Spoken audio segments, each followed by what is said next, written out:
The Angola giraffe was giving birth. Gary Richmond stood next to the zoo animal keeper. His name was Jack. He wanted to watch. She was standing up and the calf's front hoofs and head were already visible. "When is she going to lie down?" Gary asked Jack. "She won't," he answered. "But her hindquarters are nearly 10 feet off of the ground," Gary said. "Isn't anyone going to catch the calf?" "Try catching it if you want," Jack responded. "But its mother has enough strength in her hind legs to kick your head off." Soon the calf hurled forth, landing on its back. His mother waited for about a minute, then kicked her baby, sending it sprawling head over hoofs. "Why'd she do that?" Gary asked. "She wants it to get up. Whenever the baby ceases struggling to rise, the mother prodded it with a hearty kick. Finally, the calf stood, wobbly but upright, and the mother kicked it off its feet again. "She wants it to remember how it got up," Jack offered.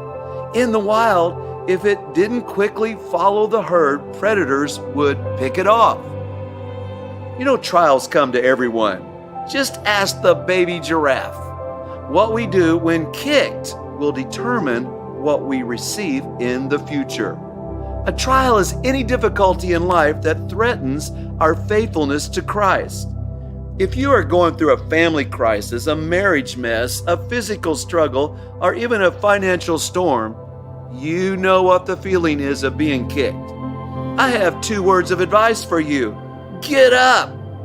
I can reduce it down to 1 word: persevere. Charles Spurgeon once said, "Trials teach us what we are. They dig up the soil and let us see what we are made of." Now, previously, James told his readers in verse 2, "Consider it pure joy, my brothers and sisters, when you face trials of many kinds, because you know that the testing of your faith produces perseverance." But now James adds something further about getting kicked. Verse 12 of the first chapter says, "Blessed is the one who perseveres under trial, because having stood the test, that person will receive the crown of life that the Lord has promised to those who love him." Those who successfully endure trials, remaining firm in the time of testing, are promised a reward. They are truly blessed. Now, no one likes trials, but trials come to everyone. And when trials come, we can try to ignore them. That just makes them worse. Or you can try to run from them, but they'll follow you to your new address. Or you can give in to them. That means losing, which is never acceptable.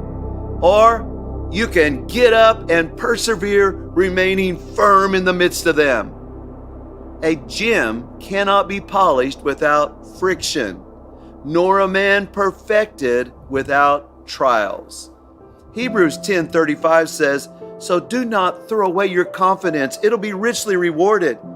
You need to persevere so that when you have done the will of God, you will receive what He has promised. It sure is easy to get up when you have been kicked, knowing that there is something good coming at the end of the trial.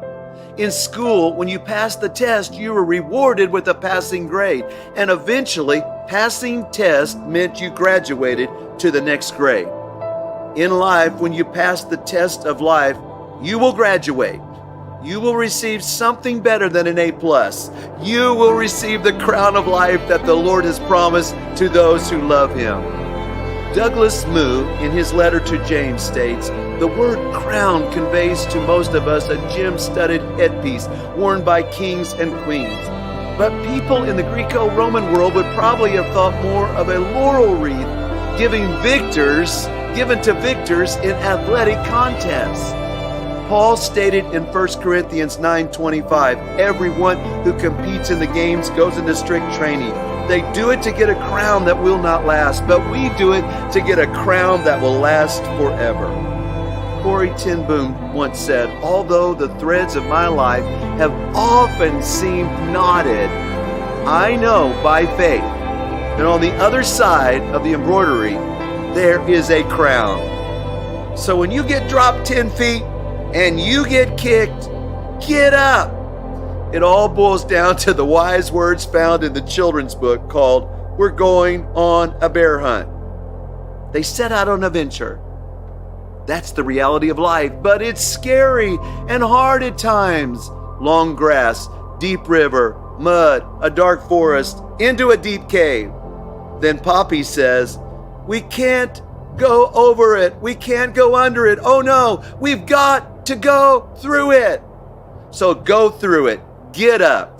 You've got to go through the scary place. Why? Because as you persevere through trials, you'll come to a place of blessing. You'll receive a reward. You will be so blessed at the end of the journey that you'll go, it was worth it.